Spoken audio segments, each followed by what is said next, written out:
Hello, I'm the Grub Street Lodger, and we've had February, slightly longer, shortest month this time, with some good news in it, but I'll come to that in a little minute.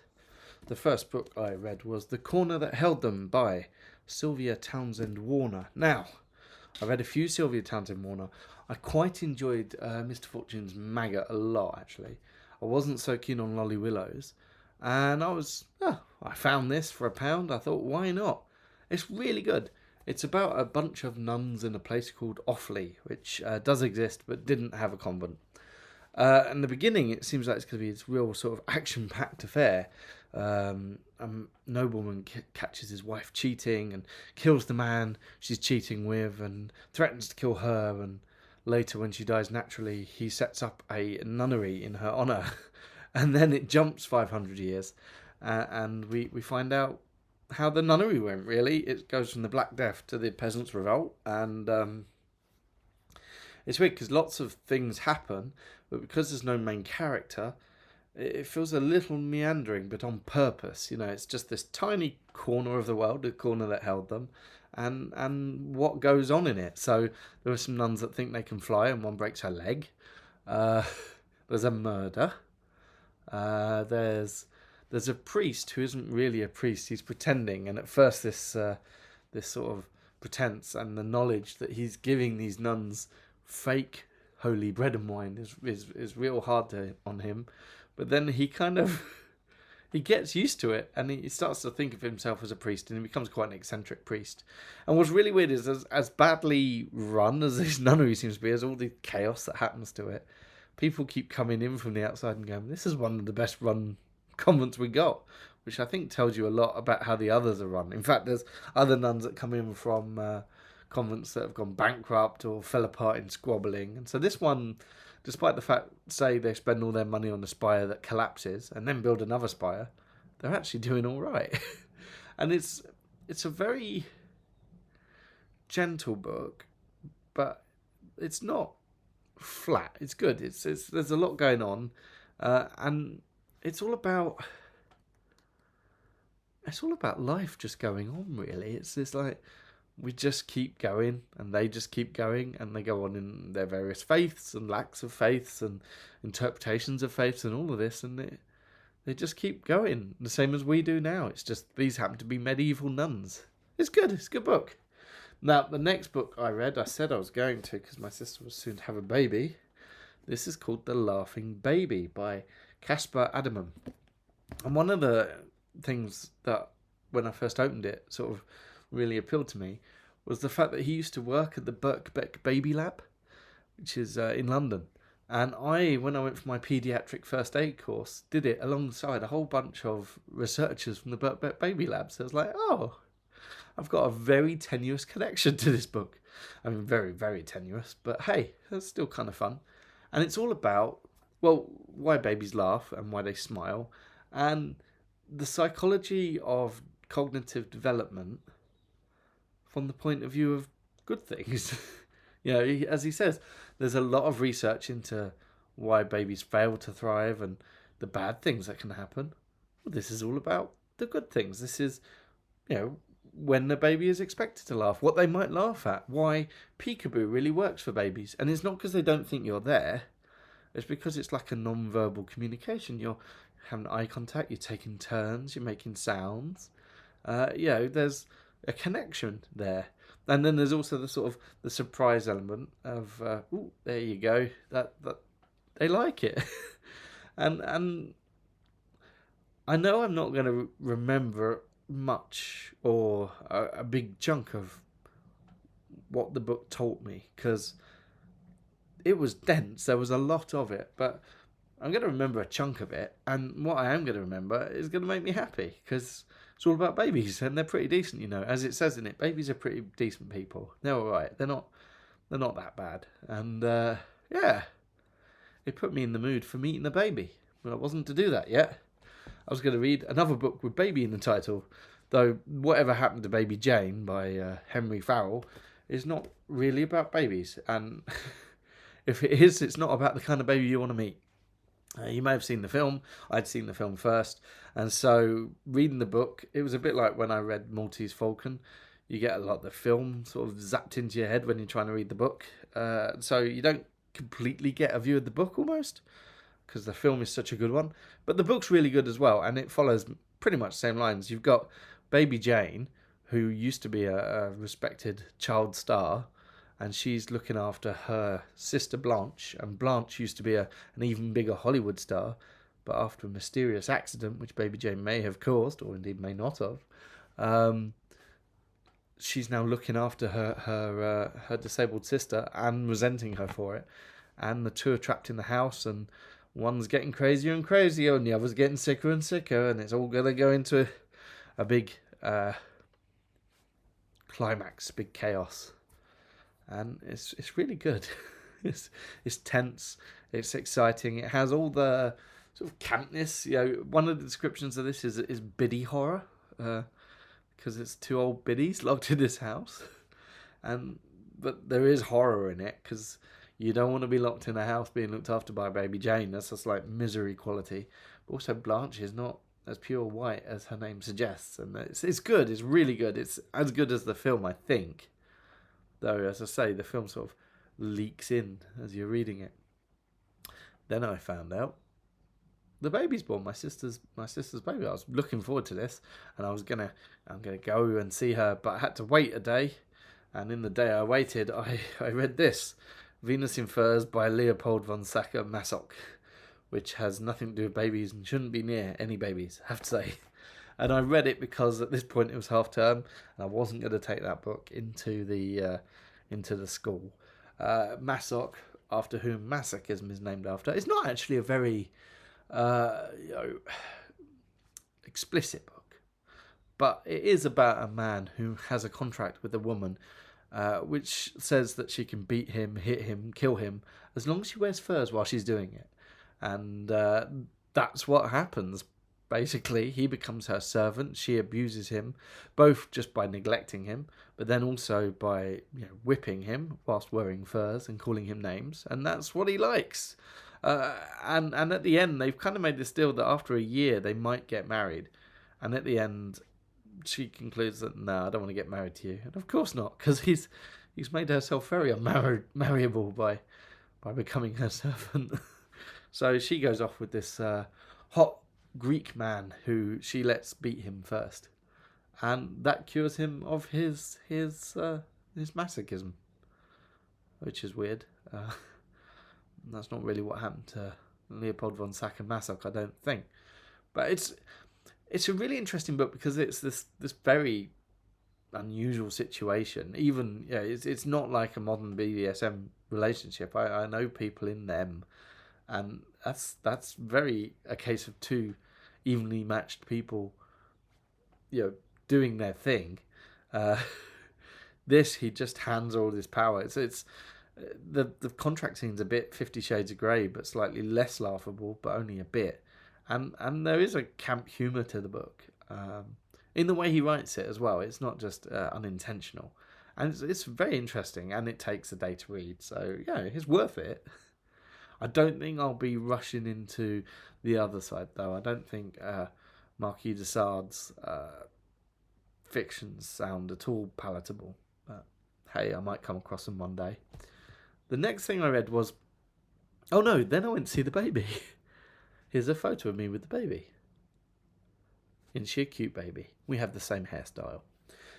And going up to her, I needed a big long book for the coach there and the coach back. And also, my project this year is to read big long books. So one of them was the Deptford Trilogy, which is technically 3 books, but it makes a big long book. And the 3 books in this are Fifth Business, The Manticore, and World of Wonders. So, Fifth Business is narrated by this man called Dunstan. His real name is Dunstable, but he goes by Dunstan.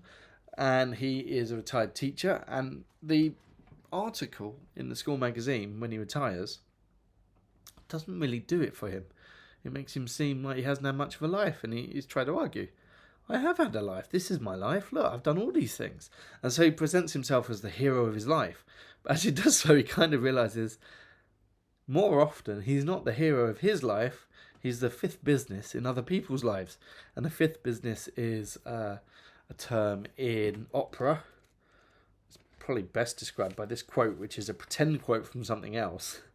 It's not the role that's the hero, the heroine, the confidant, or the villain, but is essential to bring about the recognition or the denouement. So the fifth business is like the one who sends the essential message, or the one who keeps the essential prop, or the one who comes in at the right time. And he's the fifth business in lots of other people's lives. He introduces this guy called Boy with his wife Leola. He dodges a snowball with a stone that's thrown at him that hits someone else and starts this whole story going. He what else does he do that's fifth businessy? He introduces magic to this young boy who's later to come out and become a great magician. So he's like the important role in other people's lives more than often. And as such, he's a really good narrator because it's really humane. And as he realizes this is his position, he sort of accepts it. And he's like, well, I'm just this odd little man who goes around researching about saints and just quietly prodding other people's lives. And it's really good. It's a very good novel.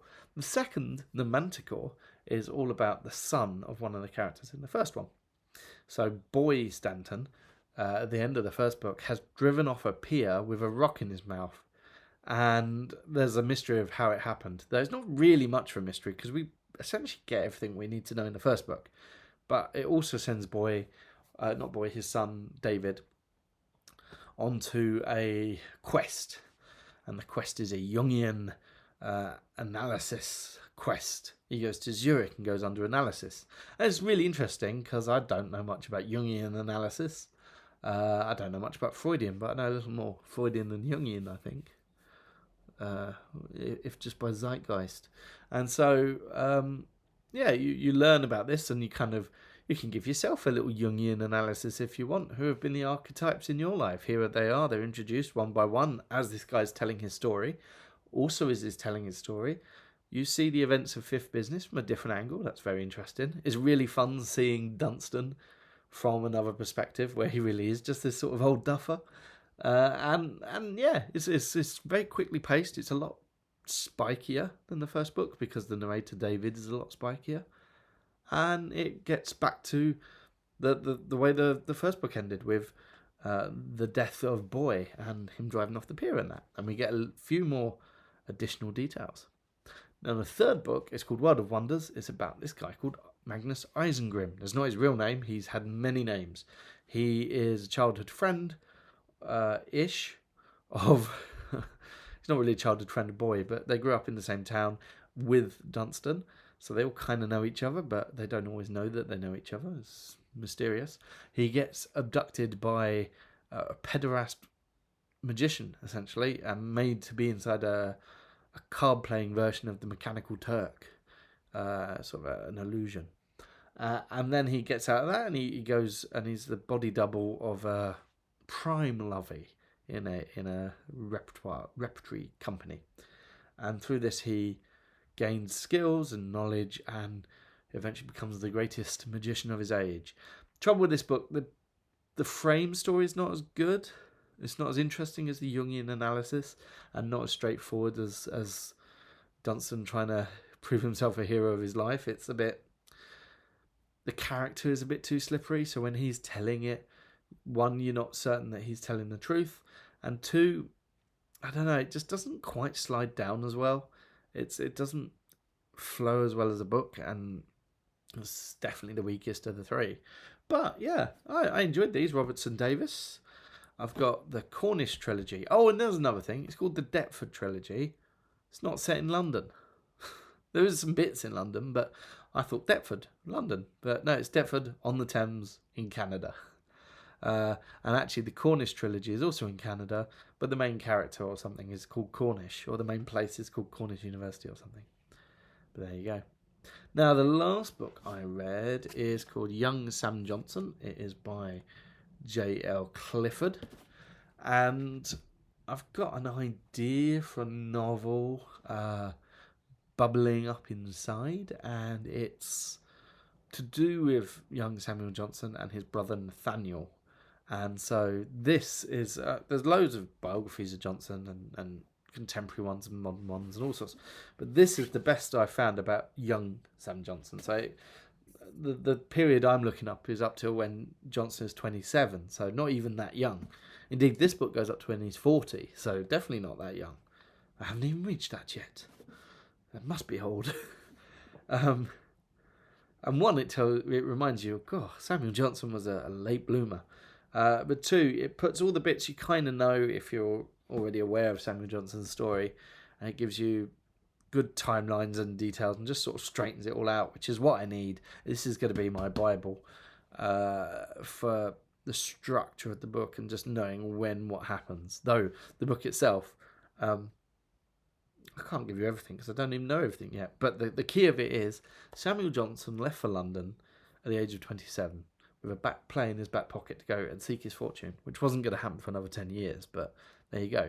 Very late to be going off to London and seek your fortune. The same week this happened, his younger brother Nathaniel, died. What's going on there? That's going to be the book.